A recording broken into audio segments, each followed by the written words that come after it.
Good morning. Well, it's good Oh, evening. good evening. Good morning there. Good. Good evening here. First, thank you again for joining me. I truly appreciate you. I Thank you for think, having me. yes, Yeah, your name pronunciation, is it Anurati? yeah, Anurati. And ooh, it's a ooh.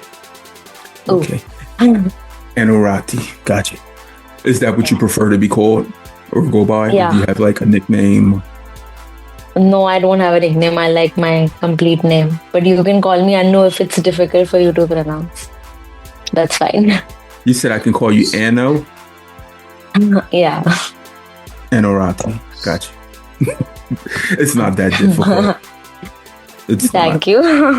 But I get that a lot. Like my name is too difficult to pronounce. You get it Like from people. You get it from people in yeah. in your community. Yeah, like my friends and like people I meet, it's like it's a very unusual name and it's difficult to remember. So Mhm. I'm going to. I already have it circled, so if I need to reference it, it's right here. All right. I truly thank you for joining me. It's a true honor and privilege to be able to take this journey across many seas to yeah, India and finally get to sit down and have a conversation with you. it's amazing what you're doing and thank you for choosing me to, you know, inviting me to be here with you. Your representation truly matters. Look, even over since I think I first reached out to you maybe towards the end of January, but since Yeah. then I've seen you doing so much in the community Mm. via your Yeah. journaling, vlogging, all of those things, Yeah. and Yeah. I sense that you're coming like out of your shell and like Yeah, I like doing that. I love traveling. So I went to Goa recently and it is a little challenging, of course, traveling with T1D, but it does not stop you from doing that. So I feel like whatever I can record and put it out there to help, why not? So I really enjoy what I do. right. And we truly enjoy being able to see the normalcy of someone living day to day with type 1 diabetes because we know for many years it's been something that has been sanctioned, that people have tried to Yeah. hide and hinder. They're like, oh, that's nasty. You have diabetes. Yeah. But I'm strong. I'm able and capable to do anything that I choose And to do. Like, exactly. like I run That this. that I think that's the idea I want to tell that it's difficult, but it's not impossible. Right. It's So difficult, but it's yeah. not impossible. Let me put that on here for a show title. But Sure. something else may pop up during the conversation. Hmm. I'm sure. Right. Welcome to the Chronically Well podcast, where we have real conversations with community that need to be heard. On today's episode, I get to travel across seas and take another voyage to India. I know more recently I've been taking many trips to India because personally, when I look up the history of type 1 diabetes Mm. and people of color living with it, India always shows up because of that one young girl who was, what, 12 years old when she was diagnosed with type 1 diabetes in India. And when I researched people of color living with type 1 diabetes, she is the first person that always shows up. And her representation matters, even though her life is not here today. But we are Yeah. all around and capable and able because of her Of course. being her crossing that bridge.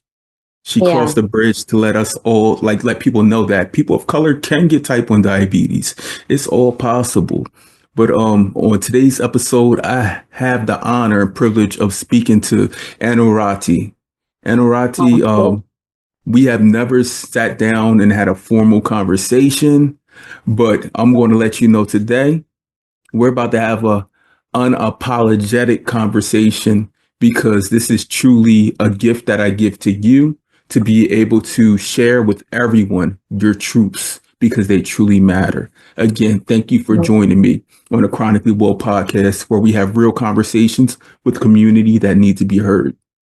Could you please give our audience a summary of who you are? Thank you for having me, Will. And so I'm Anurati Agarwal, and I'm from Delhi, India. And I was diagnosed with type 1 diabetes when I was 15 years old. So that is almost around 12 years ago. Since then, I've studied interior designing.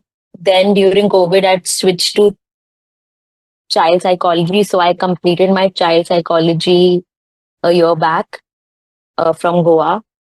And now I am working as a counseling psychologist for the community. I am working as a T1D communicator where I journal my life through my, like, and share my insights through my Instagram page. And I am also a freelancer where I manage social media accounts for a few brands.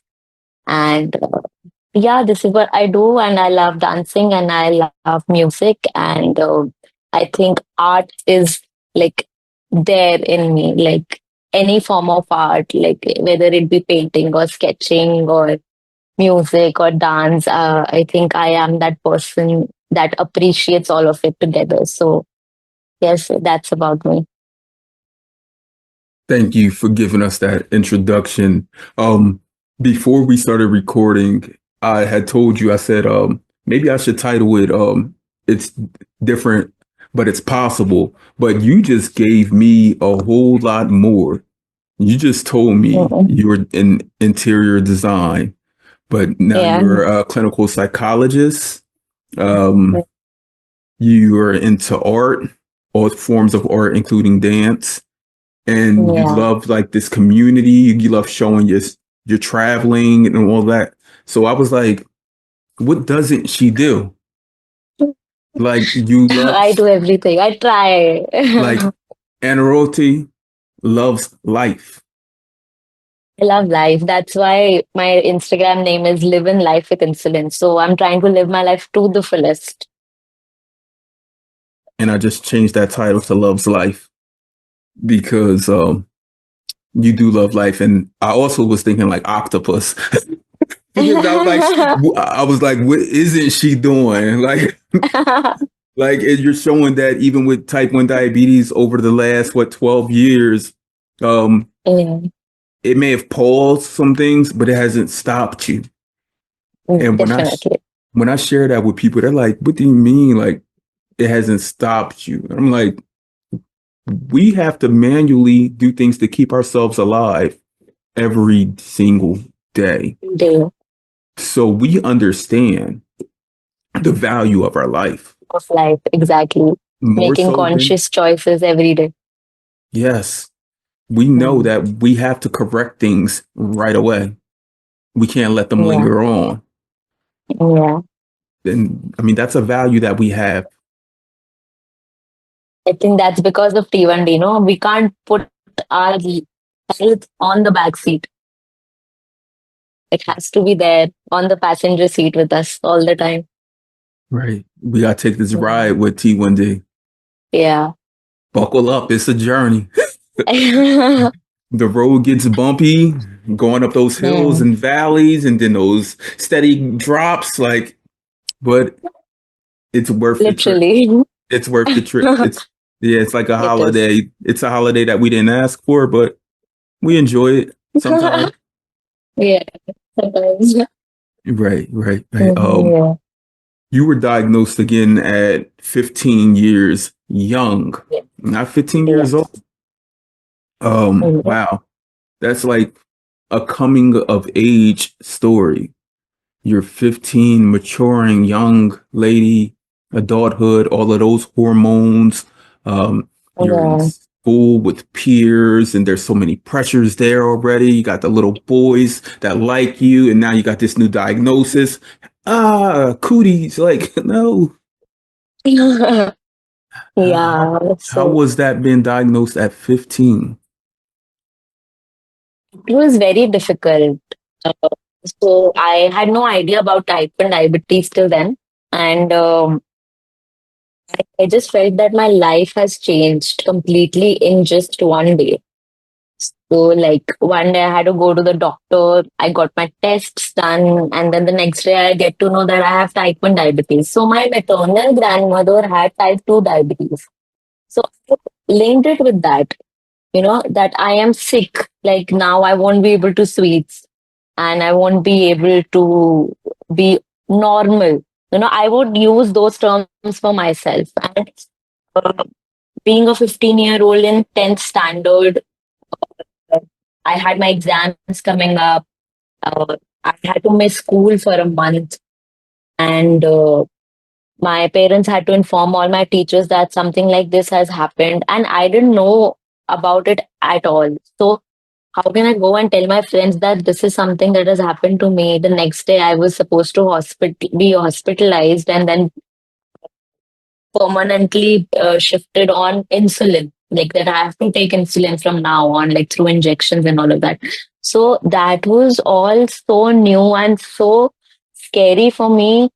Uh, I think I could only express myself by just crying, and I did not have words to, articulate or to communicate with any of my uh, peers or my family members because I was just a very young girl who had no idea about her condition. So it has been really tough, but I feel what I am today is because of that. I wouldn't be this person. I wouldn't be talking to you. Like, I wouldn't be sharing my story with the world if I was not diagnosed at that age. So, of course, uh, I wouldn't say it was a blessing in disguise, but it has taught me a lot and shaped me to be this person. Right. That's something that I don't I haven't had many conversations about I've had conversations with people like adolescents who did get this diagnosis, but the conversation that I wanted to have with you right now, since you just brought it up, was like diagnosed at 15 and you truly don't really understand you yet. Yeah, Now you're given all this information. It's almost like an exam, but yeah, an exam on understanding your life, managing your life, keeping yourself alive. Then all the mm, different calculations. It's like someone threw this big book in front of you and said, "Now," and yeah, you're like, "Now what?" And they're like, "Now." You're like, "I don't get it. There's so many things that are misunderstood. We don't yeah. understand this disease unless we're living with it. And for many of us, it takes multiple years. On It average, does. it takes 5 years for someone to truly understand their lived condition with type 1 diabetes. But Mm, you were 15 years young. I'm just thinking like when I was 15, because I was diagnosed at 20. When I okay. was 15, I had zero worries in the world. Do you remember that? I can't imagine, because I feel those 2 years, like 10th, 11th, 12th, just passed by so quickly that, and I was constantly worrying about my dosages, my pump. I was shifted on the pump right after a month. And then I had to calculate everything I was doing. And I did not want to do it, you know? Like, I also want to be that confident girl who's like talking to guys, and like all my friends had boyfriends and all of that. And at that age, you can only think till that extent, no? Like, this guy likes me or I like him. How do we approach each other and all of that? These little worries.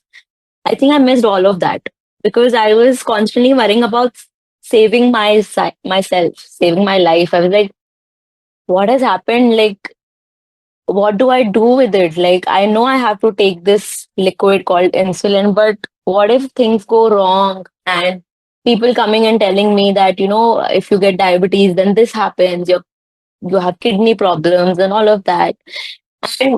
that's additional pressure and tension. Like, I know like something bad has happened to me, but like you don't need to burden me with extra worries.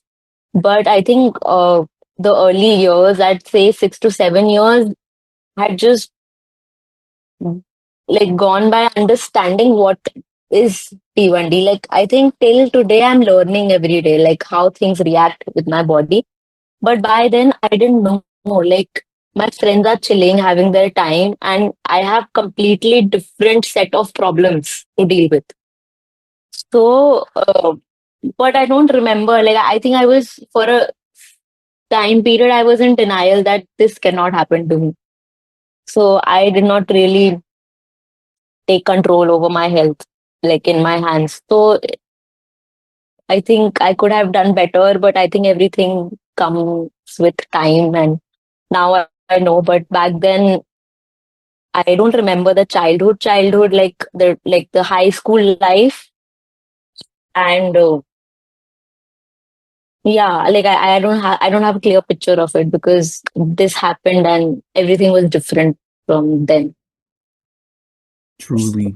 And right here, I give the opportunity not only for you to tell your true story, but we also need to mourn that Mm, time because mm, we can't move forward and yeah, understand the value of our existence today if we don't mourn that.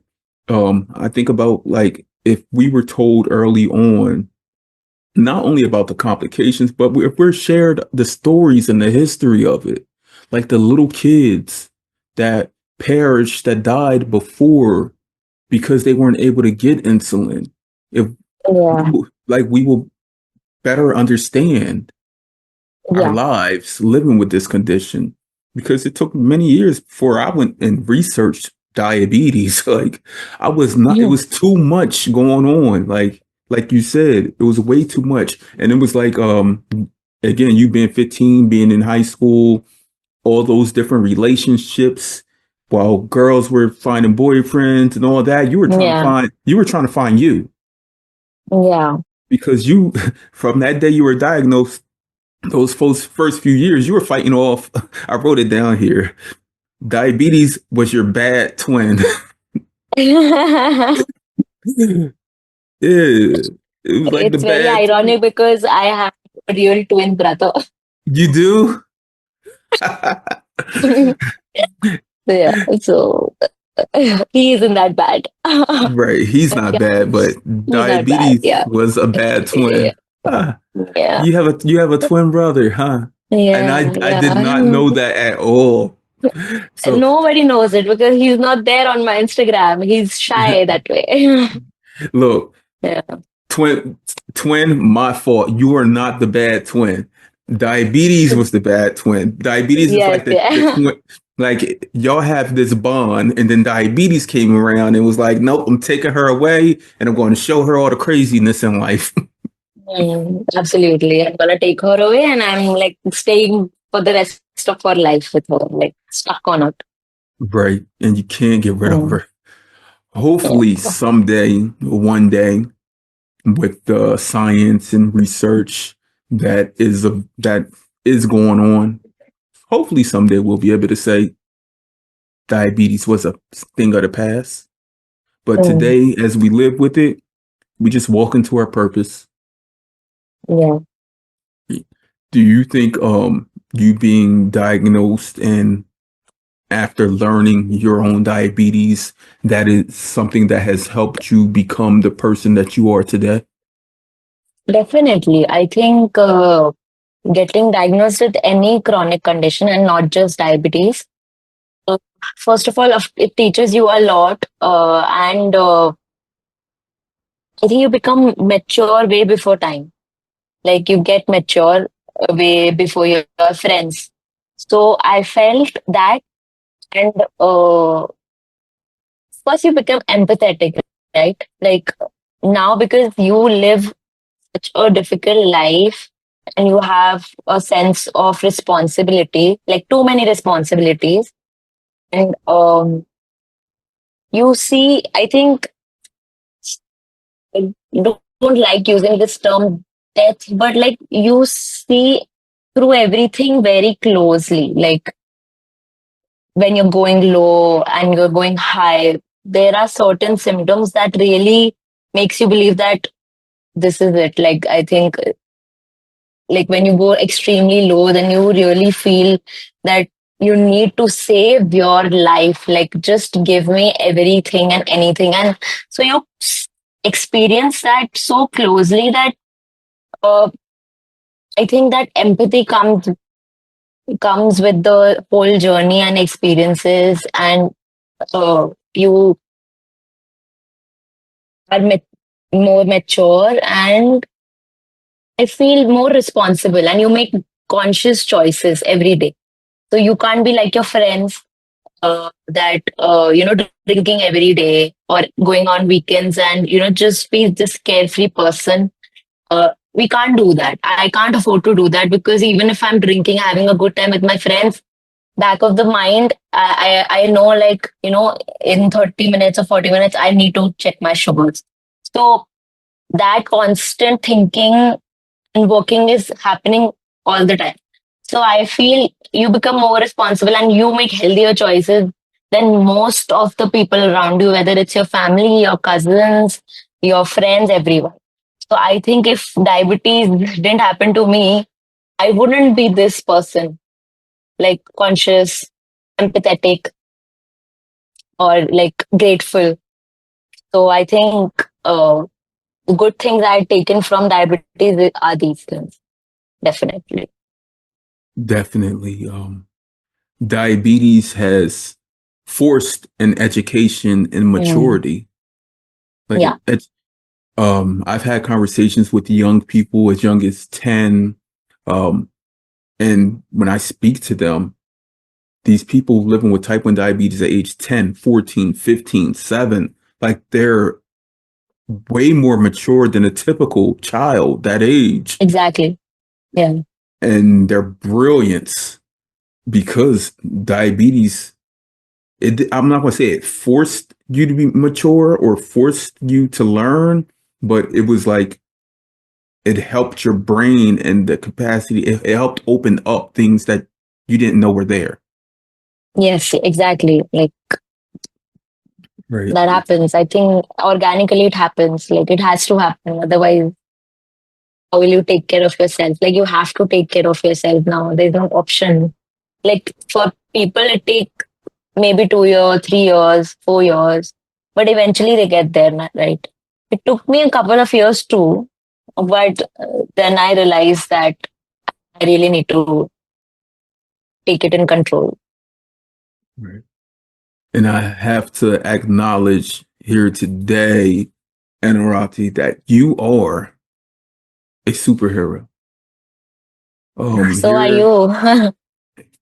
here it's National Women's Month, Yeah. and we celebrate you because when we think back, like when you were becoming a young woman at 15, you were giving so many other obstacles, so many tumultuous situations that you had to turn around and make sure Yeah. that you stayed on a path so that you can become the interior designer, so that you could become the psychologist, so that you could become the person living with T1D unapologetically that shows and explores, because there are 15-year-olds today that are Yeah. diagnosed and they will get a chance to Yeah. see your story, to hear you, to view you, and they're like, wow,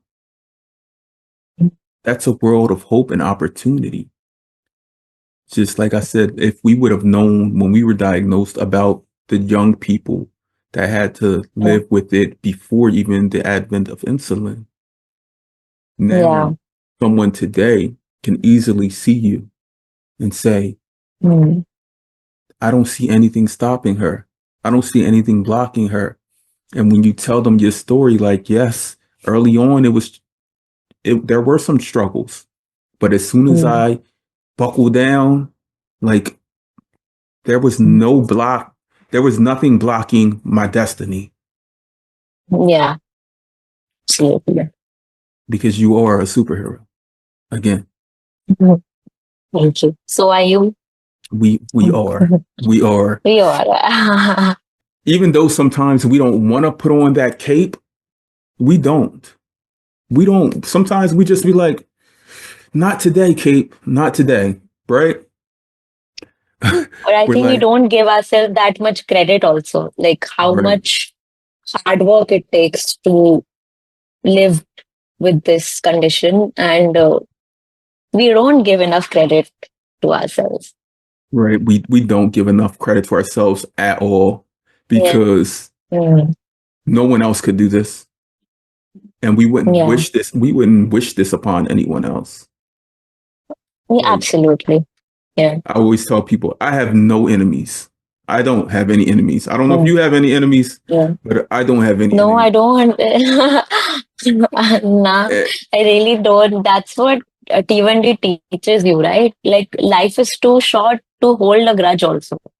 For me, it's like, okay, fine. Like if things didn't work out between us, it's fine. We'll move on with our lives. But till now, if I had failed friendships, I don't have a grudge with any of them because why should I trouble myself only with the thought of, holding a grudge against them? Like, because life is too short. Like, in general, life is too short. So let it go. I don't have any enemies or anybody I don't like or I hate. So, like, right. And if we did have enemies, we still wouldn't wish type 1 diabetes yeah, upon them. oh Like no, no one. Like no. every time I hear someone get this diagnosis, I have a sense like I shake my head first. I'm like, but then I look and I say, you can do it. Like you can do it. I don't wish it upon anyone, but you can do it. Like No. If we if can it do wasn't it, so can all of them. right, if it wasn't for diabetes, like I have no clue where I would be today. Yeah. Like I love what I do, building communities, having these conversations. Yeah. I had a conversation with a young lady yesterday who was talking about how she was going through this, like a bunch of burnout. And she asked me, how do I deal with it? And I said, they every day I'm helping someone along their healing journey. And I said, it makes me feel Yeah. so good helping others along their Yeah. healing journey. It does. Like, and it Mm. keeps me well. And she's like, but who helps Mm. heal you? She asked that. She said, who helps heal you? I said, you do. This community does. Like it makes Talking me helps. Mm. smile. It keeps my heart warm. Like the conversations of helping other people, like that's my passion. I love this. That's amazing. Mm. Yeah. Because we're amazing people. Like we Yeah, we literally are. we literally are doing this. No one else is aiding or helping us. Even like we have friends, we have spouses, significant others, family, all of those like they know parts of what we do, but they will Yeah. never understand the nuances of living with type 1 Yeah. diabetes. Like they Yeah. only see the insulin, the monitors, the finger prickers, the blood sugar high low, but there's so many different things. Like my mind is never not thinking about type 1 diabetes. I know. And it's very easy. Like I had this conversation with my uncle. And he told me that you should not think about it all the time and you should forget about it. And by at that time, I couldn't say anything to him because I could not process it. And then I was wondering, how can I forget it? How can I not think about it when I have to literally take 10 decisions every hour or every, half an hour? Like my brain is constantly working even if I'm sleeping. So how can I not think about it? But it's really sad how easy it is, you know, just to tell that person, forget about it because you are not living with it, right? So now I don't appreciate these comments and conversations at all. I don't entertain because I am not pushing it on you to understand it. So I would really appreciate that you also don't come on to me and just give these advices which aren't needed and which are baseless. Like I can't forget about it. Like this is something I am dependent on. I am dependent on a drug. So how difficult can it be to understand ki, how difficult can it get? So yeah, there are things that would irritate me, but that's okay. It's a part of this journey as well. How to deal Right. with these kind of conversations and people. Yeah. Yeah. It's that education and maturity. Every day it's something new we learn. And Mm, it's just like we're able to process that even as we are processing living with T1D and everything else that goes into that, being able to understand and process the conversations of other people and how they feel towards us is like, again, like it's magical. Like, because we can't imagine, like, you walk outside and you see someone maybe having a bad day. Just mm. add 180 more choices to that bad. Yeah. Like you just throw them on them and just walk away. I'll show Like, you what a bad day looks like. right. That's when it starts to rain, really. Like Yeah. it's going to pour on you. Yeah. And Mm, again, like with your um just like we cannot not think about type 1 diabetes. exactly. Like we have family, we have people we love and all of those. Like we truly do. And we truly value that conversation, the commitment to them and everything. But at the same time, without me worrying about my type 1 diabetes means a detriment to my health. It, Exactly. Like mm, it means that might not know the newest technology, the advancements in care. I may still be using old like insulin that no one uses anymore.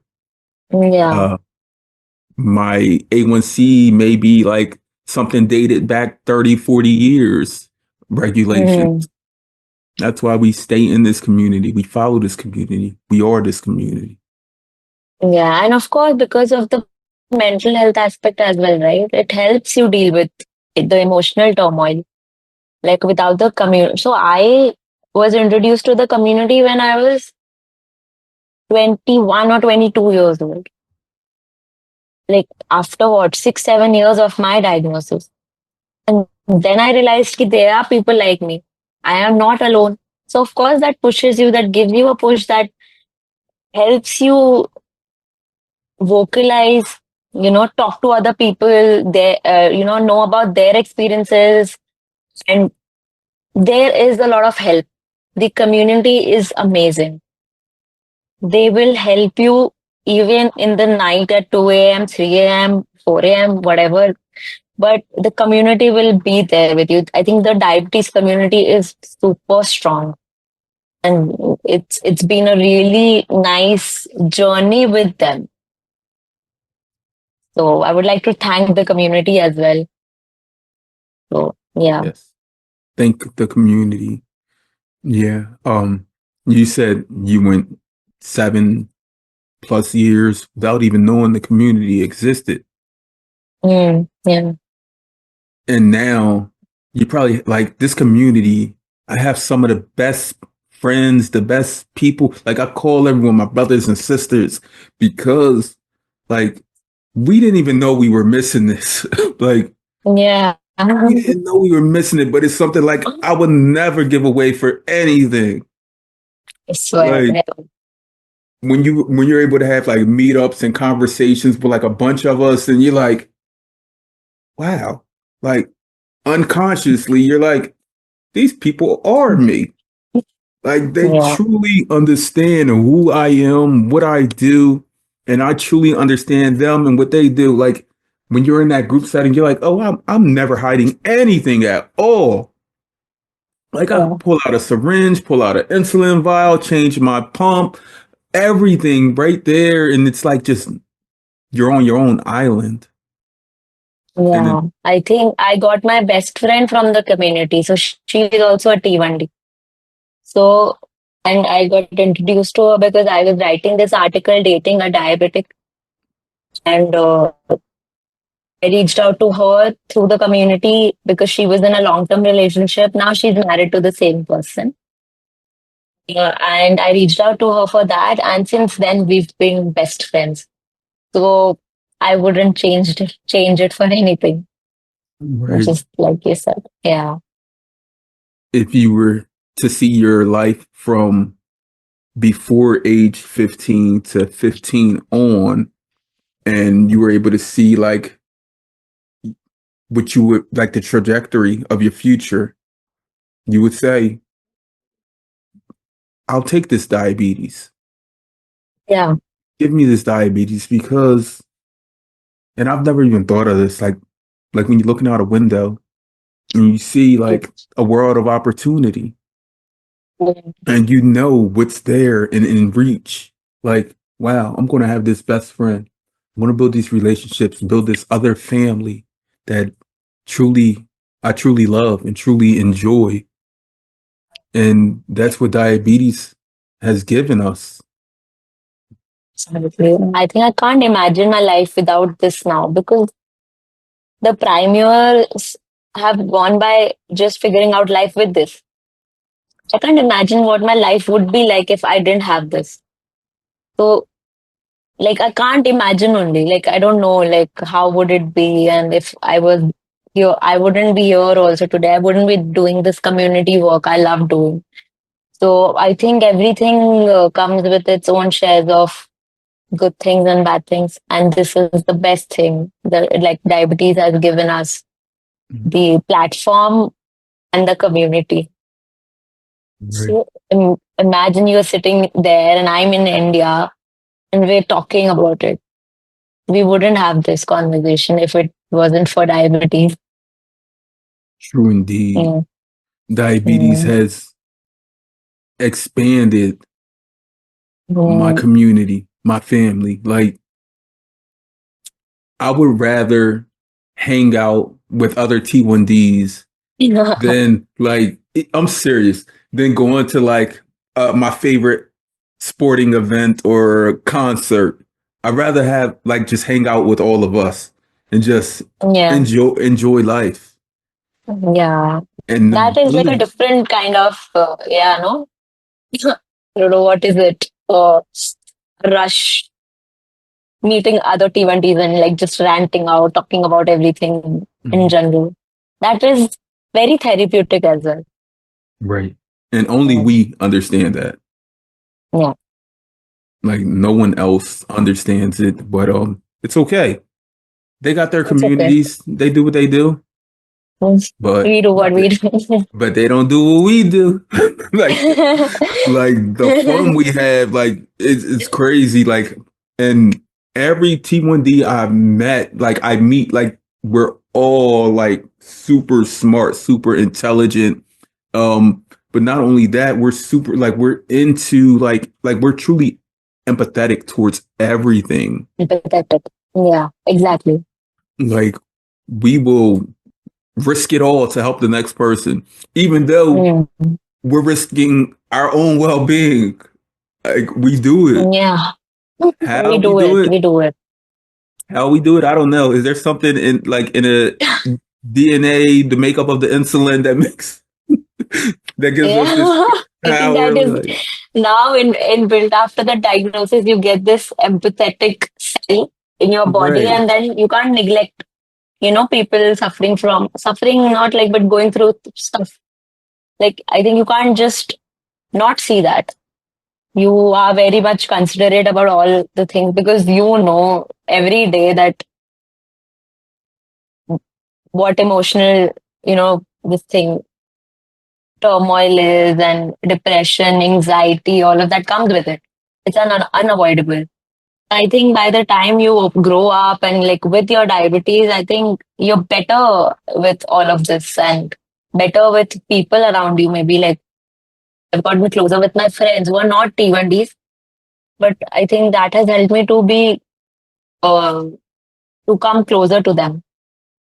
So now, like we are like this a pack. So it's nice. Like I think I don't mind being a T1D now. To be honest. Right now, when you were 15 and you got this diagnosis, even those first few years, you did mind being a T1D, right? Of course, I did. I was in depression. I developed anxiety. Till today, I have anxiety issue. Thing. The depression keeps coming in and going. So I'm not saying that what I do for the community, whatever I show, that's it. I also have my own shares of bad days, bad months also. So, but I don't like to be in that feeling all the time, and I really need the urge to get out of that. So I really work hard on myself. I do things any counselor would suggest you to do. I tell this to myself and then I keep doing it, working towards it so that I can get out of that feeling of helplessness or confusion, fear. So I also have these days, but life is worth more, right? It's a part of life. Even if we didn't have T1D, we might had these issues, but now I think we can deal in a better way. Yeah. No one wants to be Yeah. stuck in a funk. Like, Yeah. right. You need to break the loop, like get out of the chain. And, Mhm. yeah. Right. And I have noticed that living with T1D over the last, for me, it'll be 22 years on March the 10th of this year. So that's Oh, literally in 4 more days. I got to celebrate. yes. I have noticed that it has helped change the cycle of like even like some things within my own family, within my Mm. own like tight knit group of people, peers, because not only do they see me doing everything I can to stay well and stay alive, but they see me like still telling them like you can do this, you can beat that, you can still Yeah. be your best no matter what. Like, and because when we hear people get like diagnosed with chronic health conditions and whatnot, a lot of times it's like a lot of people are like they don't know what to do or how to speak to someone about it or how to help Yeah. them. But Mm. my dog knocked down my light. But we are like truly empathetic towards everything. It's something that's again embedded in us with that insulin. So, how did your family deal with your diagnosis? I How did mean, how did my family deal with my diagnosis? Um, my family truly didn't deal with my diagnosis. okay. Yeah, they for years it was just me and this diagnosis. They truly did not understand it. They truly did Mm. not. Yeah, so like my family truly, for years, it was just me and Mm. diabetes. And I had to learn it, had to figure it out, had to do everything on my own. Even when I spoke to people about it, they Yeah. didn't understand everything Mm. that I had to do, that I was doing. Over the years, I've gotten over that because I've owned it and it belongs to me. It truly Yeah. does. It's mine. So Mm. even though at times I may have felt some way or indifferent towards them about it, but today I recognize that everyone has their own things that they have to deal with, that they have to manage, have to care for. Everyone does. So Mm. this is just a part of who we are. How have how has your family dealt with your living with T1D? I think it's similar to yours. And the longest time, my mother was in denial, and she was also dealing with the fact that something like this has happened to me. But I think I didn't have much of that support which I needed back then, being like 15-year-old. Everything was dumped on me, and I had no clue. And I felt that I was left by myself to deal with it all, like alone. And I had nobody to confide in. But over the years, when I started communicating and talking about it, that's when they realized that this is more than just taking insulin. And my mental health got affected a big time, and there was nobody to take care of me when I needed help. And now I think they understand the mental aspect as well, the physical aspect as well, and then they're quite helpful and considerate now. So I have two siblings, so even they know like ups and downs of it, and now my parents also. So I it does not concern me if my extended family understands it or not, because I can't really expect everyone in the world to understand it. So it's fine if they don't, but I like and appreciate that my close people, my family, my best of friends, they understand it, and that's all the support I need. So uh, I think I own the journey, as you said that you own it. Like I came out of it by myself, but now they've been like a very big support in my life. Yeah.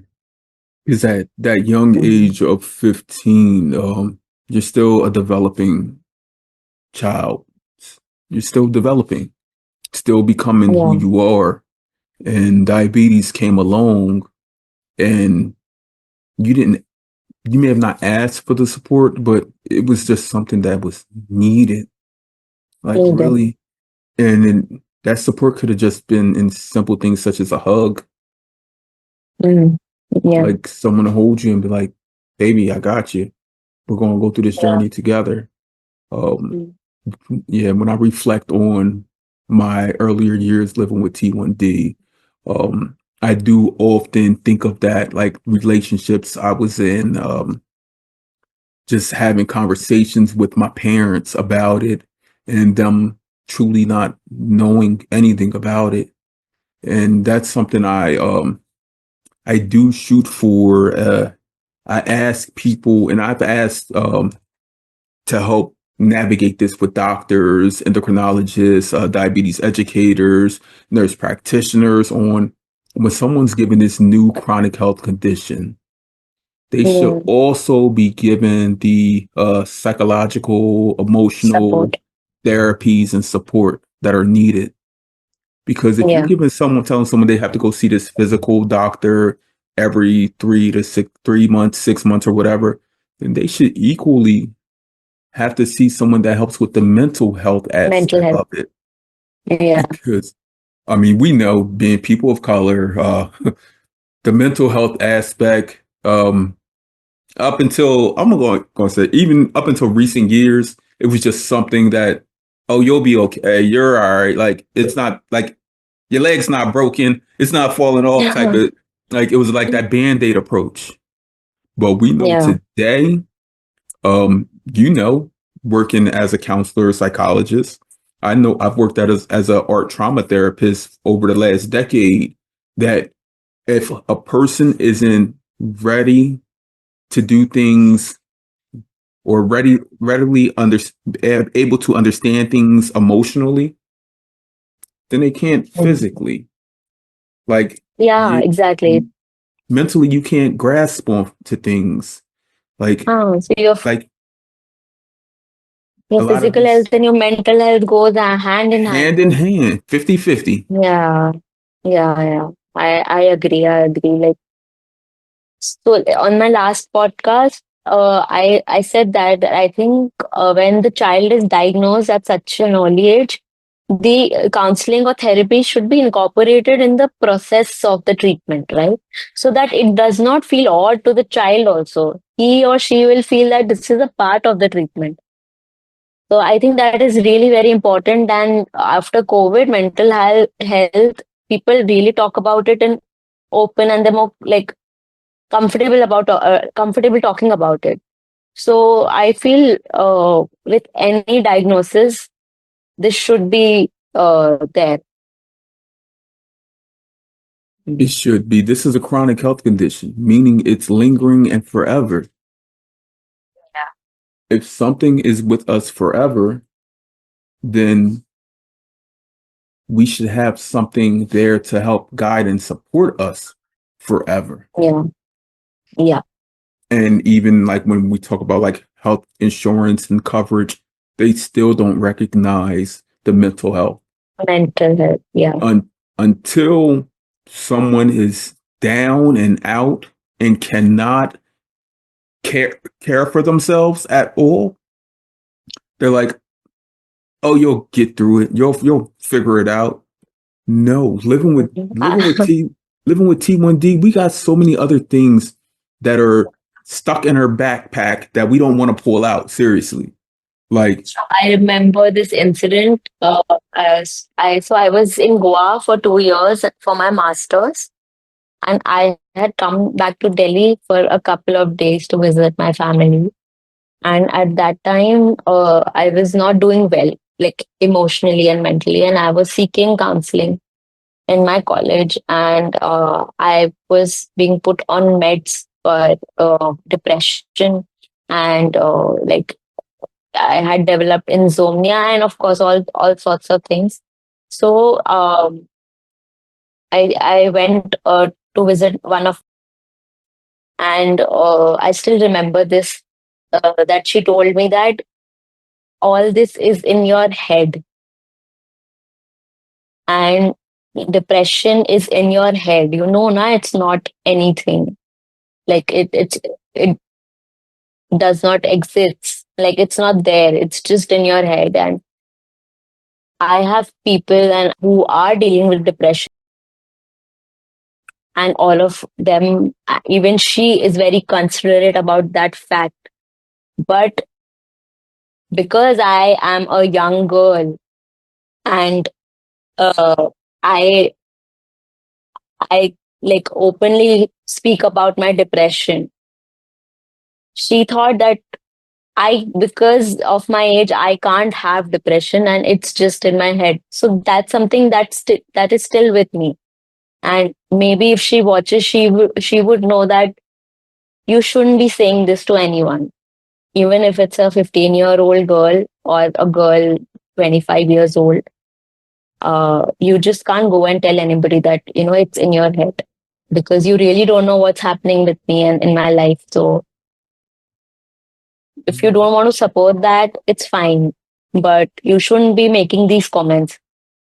So I think that created a distance, emotional distance, or like whatever you can say. So I said, maybe I can't talk to her anymore about any of it. we know that trauma can occur at any age. Trauma can occur before even your birth. You can be born into a cycle of trauma from other people not being able to heal from their own. Yeah. But we need to know, and we need to, like, we advocate, we do. But the general public and needs to know that our mental health matters. Like, it does matter. It's not in our head, it's in our body, it's in our spirit, it's in our parents, our siblings. Everything, like all of that affects us and our well-being. When we're like, our mental health affects everyone else in our community as well. So it's not something that's just in our head. You cannot just like rework the brain. You have to learn. You have to be taught. You have to be guided just like you are in anything else in life, anything physically. Like you didn't just wake up one day and know how to read. Yeah, exactly. You, And you I learned think math. we are anyway doing things, people with who do not have the condition, they're doing the same things. We are doing those things, plus we are managing this. So we are basically managing two lives parallelly. So I think people don't understand that, like because they don't see it. No, like every day we see it. People are putting out their bad days, good days, everything, but they actually don't know it. What it takes to, you know, wake up the next morning with your erratic blood sugars. Small things like that. If Yeah, you have like high blood sugar levels in the morning, my head hurts like I have a hangover. same. So things like that, yeah. Yeah, they don't understand like if you're like groggy and like it's Mm-hmm. because like your body done went through a night of literally literal hell. Like your body done went through that and it's not something you did.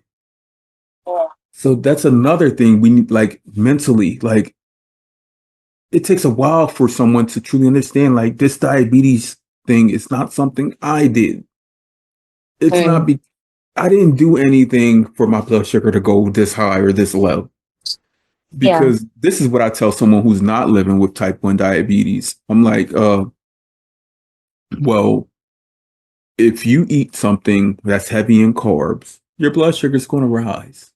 But the Mm, difference is that your beta cells, your islet beta cells, help they produce that hormone that is insulin, and it will bring you yes, back into a target range and keep you there anytime. and level. I said we have to take man-made insulin. Like it's made by man, so it's not perfect. It's nowhere near perfect. It doesn't automatically do anything. Like, Yeah, we're like our own pancreas functioning yeah, manually. right. And I let them know, like, if you had, or if you didn't have that hormone insulin in your body, then Mm, your blood sugar would just go and shoot through the roof, and that would be it. yeah. Like, we're literally saving our lives every second of every day. Like, that's why we always think about it. We cannot That's why skip we it. have to. Exactly. Right. Yeah, And that's okay. that's okay. Because we've figured this out. We are anyway doing it by ourselves, so it's Yeah. fine. Like, but a little empathy wouldn't cause anything. It's Right. just that. Right. It will help a little bit. Yeah, Look, take away a just little to, bit of this burden because living with type 1 diabetes is a burden. Like you said, it's yeah. like like we got a child that we didn't ask for. Like Mm. me, this person handling all these diabetes things. You want me to have a baby now? Like, come on now. Like, and Oh God. but Yeah. we can have live healthy lives, have healthy children. Today, the age expectancy of a person living with type 1 diabetes and a person living without it are equal to. Even a lot of people who live with type 1 diabetes, they live longer, more extended and Mm. healthier lives because we're able to understand our bodies more physically and emotionally. Yeah. We're, we know when those blood sugars go high that our mind is being altered. We know when our blood sugars go low, it's being altered also. So we're able to Mm. try and keep ourselves in that median range. We like I said, we try. It Yeah, we doesn't try. it doesn't We make always happen, but we yeah. make that conscious decision to keep ourselves alive.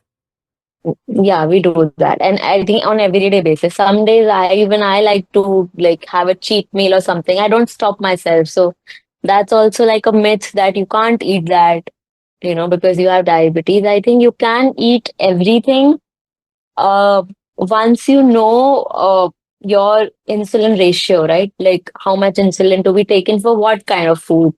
And I think by that you can manage and enjoy it. Like if you're going out someday, you can very well eat the same food your friends are eating, but just be more cautious that you might need to take extra insulin or less insulin in that matter, and you're That's good part to of go. that's part of the diabetes math. Yeah. You learn on the go, like new Mhm. calculations on the Yeah, go. new calculations, new ways to take insulin, Right. and you know how much time before the meal or like after the meal, or you need to take the correction bolus and whatnot. I hated maths in my school, and now I have to like calculate every day. So yeah, Look, life. someone look, yeah, someone was like, she's gonna learn today. Yeah, That's the why the teachers tell you that maths is important. because you're gonna It's get for us. diabetes. Like, It's for us. you're not gonna get me with that one.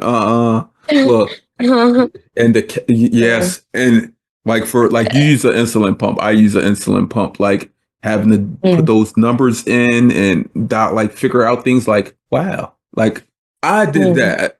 I Yeah, did that. No one else. I learned how to do this. Like yeah, that's a big like moment. Like we did this. Like we're strong and like this is a force to yeah. be reckoned with. Like you don't want to mess with no T1D because the things we can I, do, like we're like engineers. Like seriously, yeah, like I agree. Yeah, yeah. It's funny, but yeah, it's true. has living with T1D stopped or prevented you for doing things along this journey? Yeah, I would say that I had tried working at in a corporate sector a couple of times, and I think because of T1D, uh, so corporate settings are usually from 10 to 6 or 9 to 5, and with that kind of routine, work routine, you can't manage T1D simultaneously. Like I felt working for 10 months or a year at a firm cost me like my health. I would really neglect my health. Like I wouldn't be able to take care of it because like I have to do this. This is my job. But I later realized that managing my health is more important than any jobs. And if I'm not doing physically okay, I'm not able to take care of myself. How can I like work with my full potential? So I tried oh, working again. I gave it another shot, but I think it's not for me. I think I need to be in a comfortable space to bring out my full potential to work more efficiently.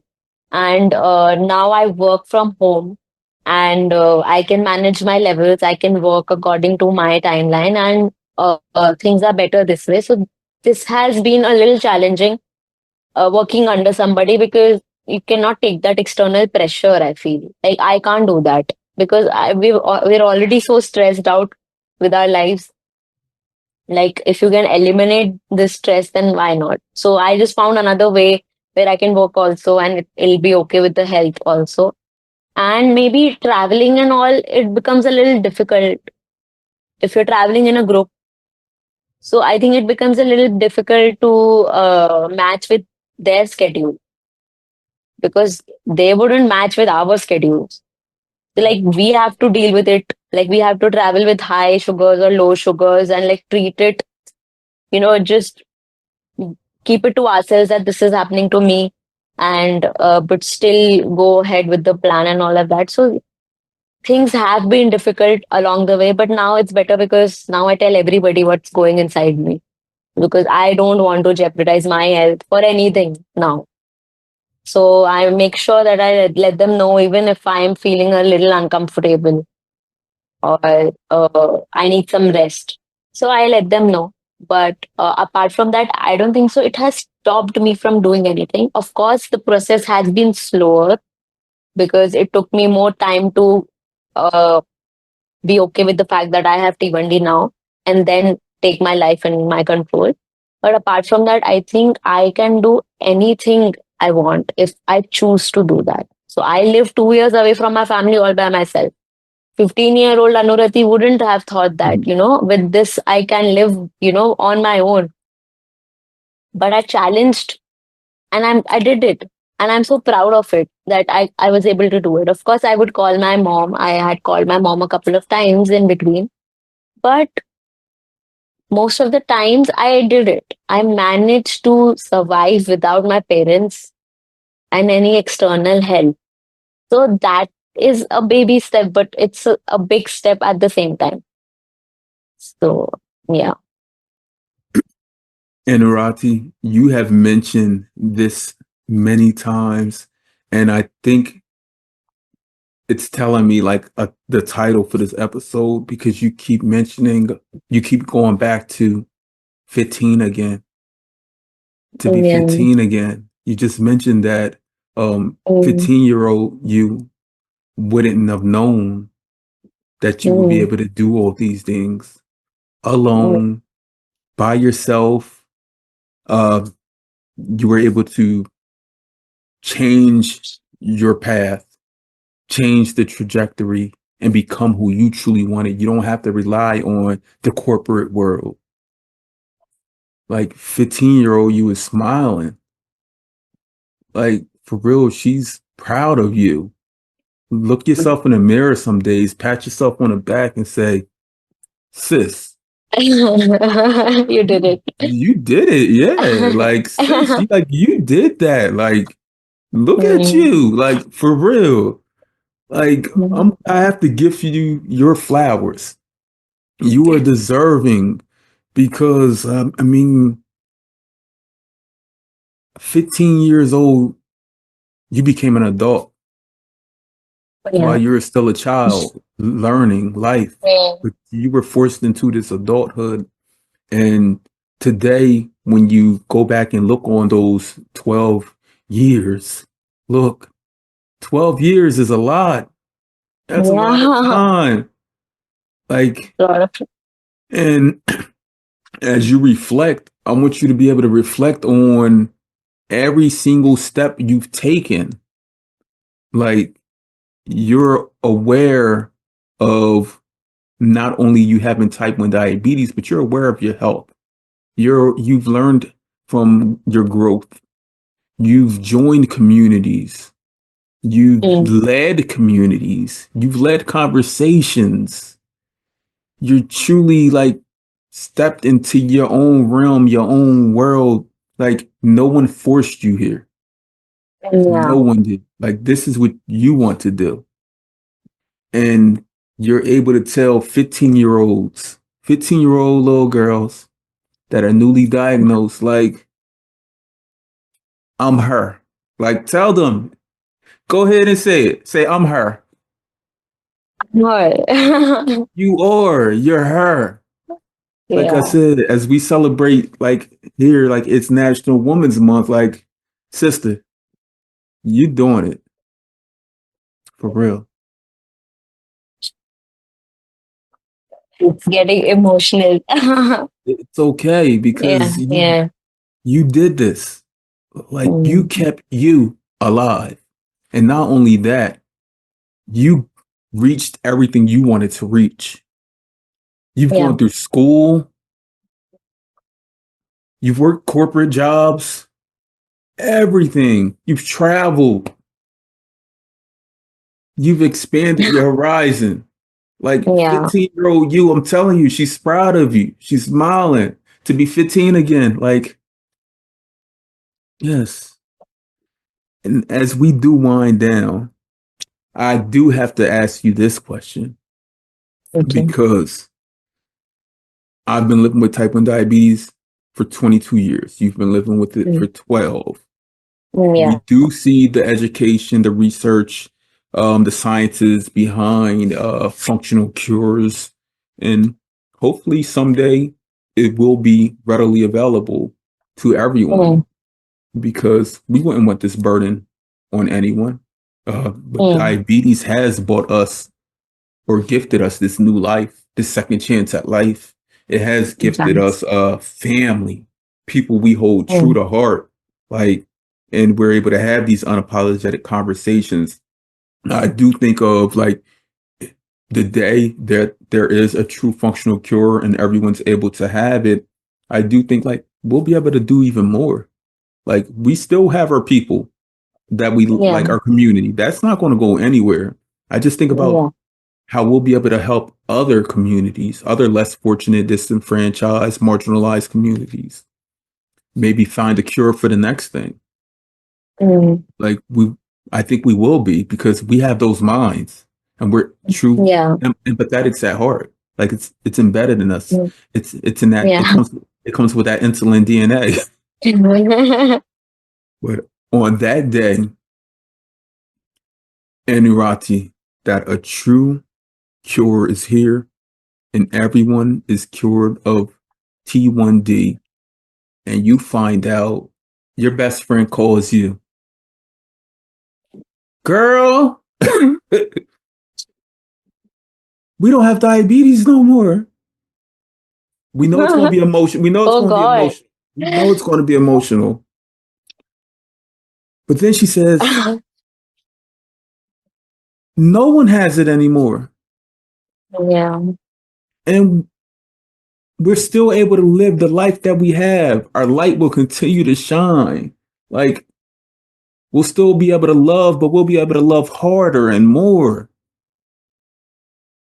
On that day, you find out that you've been cured of T1D. What do you do?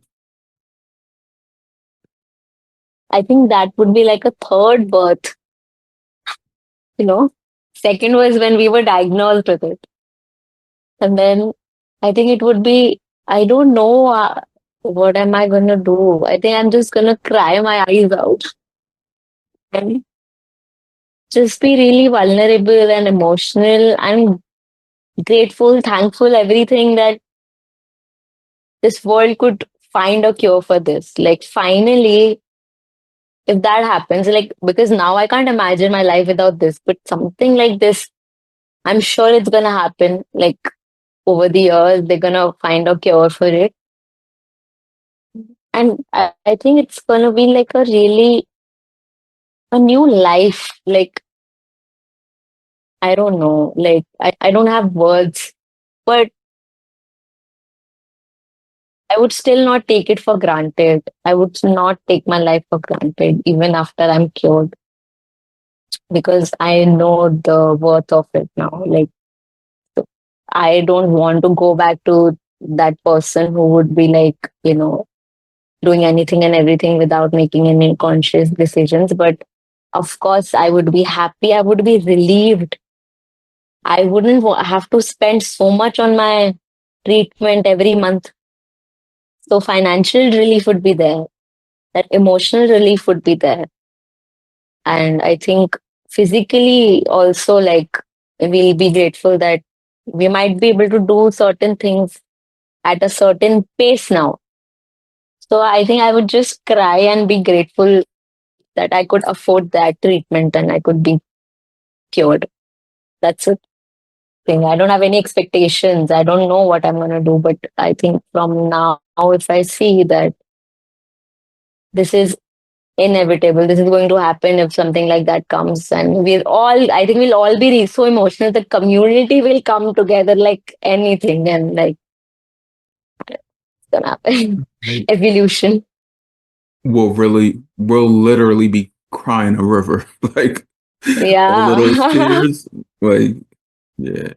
And on that day that a true functional cure is here, I'm definitely going to reach out to everyone in the community. I'm going to take Yeah. that trip to India, to Delhi. I'm going to Yeah. take that trip. I'm going to visit everything that I've seen on the TV screen, on the movies that I see across Mm, my Instagram feed, TikTok, like because it looks like yeah. so much love, so much life. And I want to be able to experience everything that I can in this world without having the baggage of T1D. Yeah. Because Absolutely.